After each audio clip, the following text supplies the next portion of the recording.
Welcome. In front of me is a CUBOT Max 3, and today I will show you how you can boot this phone into safe mode. So to get started, you will want to hold your power key. Once you see your boot options, hold power off. This will then bring out a window, reboot to safe mode, so confirm it by tapping on OK and simply wait for the device to boot back up.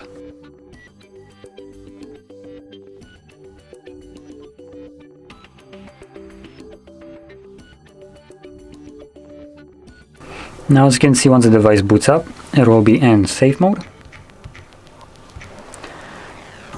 So from here, only the pre-installed applications will work, and possibly not all of them. Additionally, you can see that widgets are not supported here as well.